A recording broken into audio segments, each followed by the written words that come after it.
नुकत्याच झालेल्या विधानसभा निवडणुकीत महायुतीला मोठं यश मिळालं। त्यामध्ये उपमुख्यमंत्री एकनाथ शिंदे यांच्या नेतृत्वातील शिवसेनेला देखील चांगल्या जागा मिळाल्या आहेत आणि हे सर्व पाहिल्यानंतर आता उद्धव ठाकरेंकडे असणारे काही शिवसैनिक नेते हे त्यांच्याकडे येऊ पाहत आहे असं बोललं जात आहे।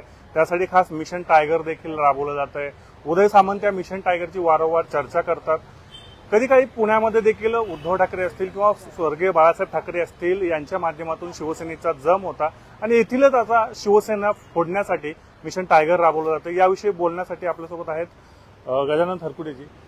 तुम्ही उद्धव ठाकरेंसोबत काम करताय, मात्र दुसऱ्या बाजूला जिथं शिवसेना फुटलेली आहे, अनेक लोक गेलेले आहेत, अजून तुमच्याकडे राहिलेल्या लोकांना फोडण्यासाठी मिशन टायगर राबवलं जात आहे। मुळामध्ये ते आम्हाला टायगर म्हणतात, ह्यातच आमचा खऱ्या अर्थाने विजय आहे।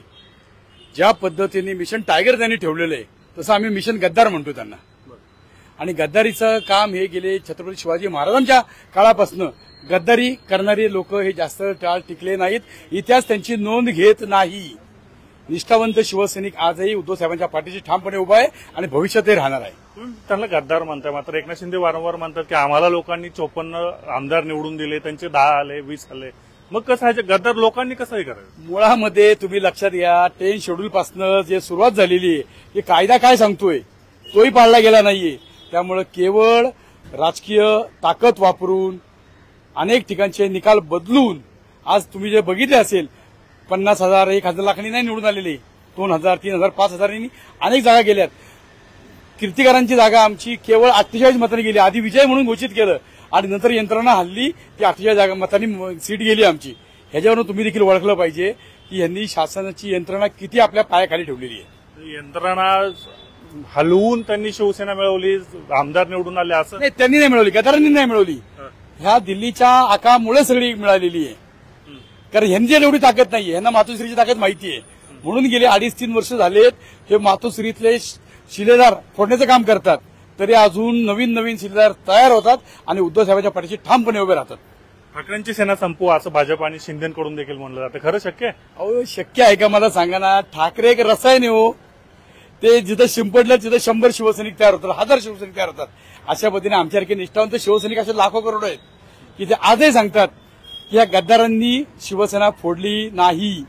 आमच्यातली जी मराठीत बांडगुळं म्हणतात आंब्याच्या झाडाला लागलेली ती तुटून पडलेली आहेत, बाकी काही विषय नाही। तर अजून मिशन टायगर बोललं जाते, अजून काही नेते जातील असं बोललं जातं। आताच राजन साळवी गेले, काय घडतंय? राजन साळवींच्या बाबतीत तुम्ही म्हणाल तर राजन साळवी गेले 5-6 महिन्यापासून कोणत्या कचऱ्यात अडकलेले आहेत हे तुम्हाला सगळ्यांना माहिती आहे। त्यासाठी मी काय वेगळं सांगायची गरज नाहीये। म्हणजे अनेक नेते जायच्या अगोदर रडले मातोश्रीवरून की मी नाही गेलो तुम्हाला जेलमध्ये जावं लागणार आहे। राऊत साहेबांसारखा असा एकच मर्द आहे की जो आदरणीय पक्षप्रमुखांचा विश्वासू आहे की ज्यांनी जेलमध्ये जाणं पसंत केलं पण शिवसेना सोडली नाही। असे अनेक शिवसैनिक जे आहेत की ज्या पद्धतीनं शिवसेनेसाठी स्वतःचं प्राणाची आहुती पण द्यायला तयार आहेत। प्राणाची आहुती, आता बरं हा विषय झाला मिशन टायगर वगैरे सगळ्या गोष्टी। पुण्यामध्ये तुम्ही जे आहात प्रमुख इथले की तुम्ही एक वेगळ्या पद्धतीनं मुलाखती घेतायत, गणेमी काव्याने काहीतरी तयारी चालू आहे का? नाही, छत्रपती शिवाजी महाराजांचा वारसा आम्हाला लाभलेला आहे, त्यांना अनेक गद्दारांचा वारसा लागलेला आहे। गेले 2 दिवसामागे आम्ही 180 फक्त शिवसैनिक, आम्ही अजून बाहेरच्यांना बोलवलेले नाही, इतर पक्षातनं आमच्याकडे सुद्धा यायला लोक तयार आहेत, पण ती वेळ बघतात आणि त्या वेळेनुसार त्यांचं चाललेलं आहे। पण आम्ही सर्वप्रथम जे आमच्याबरोबर आजपर्यंत राहिले आहेत, उद्या पण राहणार आहेत, अशा लोकांसाठीच आम्ही ही एक मिशन 2000 जी काही निवडणूक लागेल त्या हिशोबाने तयारी करतोय आणि आम्ही 2 दिवसाचं एक शिबिर पण घेणार आहोत। अशा पद्धतीने आमच्या पद्धतीने काम चालू आहे आणि गनिमी गावा वगैरे नाही, आमचं ओपनली आहे। आम्ही गनिमी गावा करायला एवढे भेकड नाहीये की मिशन टायगर राबवलं पाहिजे, मिशन गद्दार राबवलं पाहिजे, हे आम्ही नाही। आम्ही जे काय असेल ते ताटमानेनी, कालच उद्धव साहेबांनी बैठक घेतलेली की आता हे डॅमेज कंट्रोलच्या पद्धतीने जे निष्ठावंत आहेत ते आमच्याबरोबरच आहेत आणि जे गद्दारी करतात, जे गारगोट्यासारखे जातात गंगळत, तर ते जाणारच आहेत। तुम्ही निष्ठावंत गारगोट्या म्हणून ते बाणगुळ म्हणून गद्दार म्हणून अहो सगळेच तिकडे चाललेत, कसं व्हायचं? अहो तेच सांगतो तुम्हाला आम्ही की तरी देखील शिवसेना संपत नाही, याच्यावरून ओळखून द्या ना तुम्ही। आजही आम्ही ठाटपणाने उभे आहोत, आजही आम्ही आमचे 180 पुण्यात उमेदवार सांगतोय आम्ही तुम्हाला, ह्याच्यापेक्षा जास्त येणार अजून। जे काही बाहेरगावी गेलेले आहेत ते लोक सुद्धा त्यांच्या 25 लोकांच्या अजून मुलाखती बाकी राहिलेल्या आहेत। त्यामुळं आम्ही निष्ठावंतच आहोत आणि आम्ही गद्दार का म्हणतोय तर शिवाजी महाराजांच्या इतिहासापासून माहिती आहे, सोयक्यांच्याच कडनं जास्त त्रास झालेला आहे महाराजांना। आता विषय असा की निवडणुका म्हणल्यानंतर भेळ आणि भाज्यांवर राहिलेली नाहीये, अनेक बाकीच्या पण गोष्टी लागतात, यंत्रणा लागते, ती आहे आता ठाकरेंकडे 100%.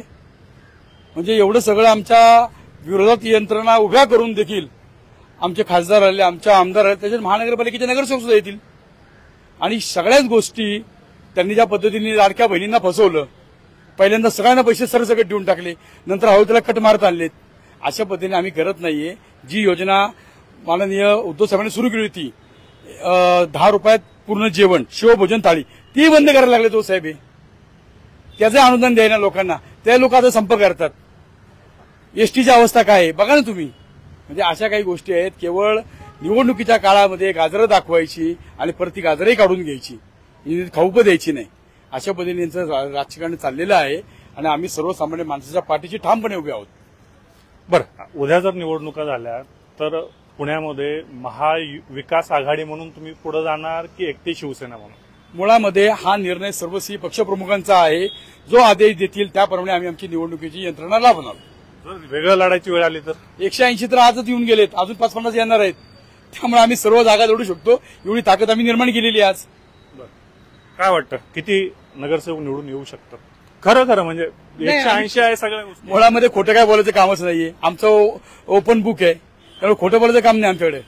जे काय शिवसेनेचे निष्ठावंत शिवसैनिक आहेत ते त्यांच्या भागात अतिशय चांगलं काम करतात, त्यामुळे ते जास्तीत जास्त नगरसेवक आमचे होतील. हे मी काय भाजपसारखा भविष्यवाला नाहीये की आमचे 100 नगरसेवक येणार. त्याआधी सांगितलं ते काय येणार होते, तर ते आपल्याला सगळ्यांना माहिती आहे. 100 आकडा कसा आला, 99 आकडा कसा आला. माननीय काकडे साहेबांनी तेव्हा आकडा दिला की आमचे 99 येणार आहेत. अरे त्या जयंत साळगरकर होते ज्योतिषशास्त्र, त्यांनाही माहित नव्हतं उद्या काय होणार आहे, पण यांना 15 वर्षाची निवडणूक माहिती होती. म्हणजे ह्याच्यावरनं यंत्रणा कशी राबून घ्यायचं हे यांनी काम त्यावेळेस केलेलं आहे.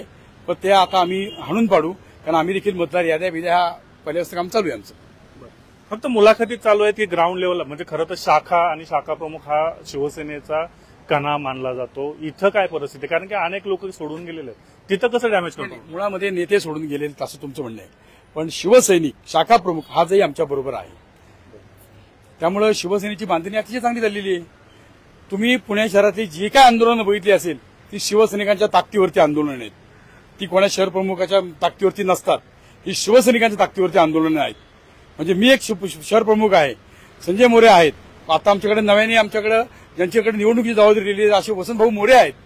म्हणजे अशी आमची चांगली टीम तयार झालेली आहे. आमच्याकडे उप शहर प्रमुख असतील, विभाग प्रमुख असतील, हे सगळे एक दिलाने काम करतात आणि शिवसेनेला केवळ मातोश्रीचा आदेशच महत्वाचा असतो. खूप खूप धन्यवाद. तर उद्या जरी महापालिका किंवा स्थानिक स्वराज्य निवडणुका झाल्या तरी आम्हाला मातोश्रीवरून आदेश येईल आणि आम्ही लढायला तयार आहोत, असं उद्धव ठाकरे यांचे शहर प्रमुख गजानन खरपुडे सांगतात.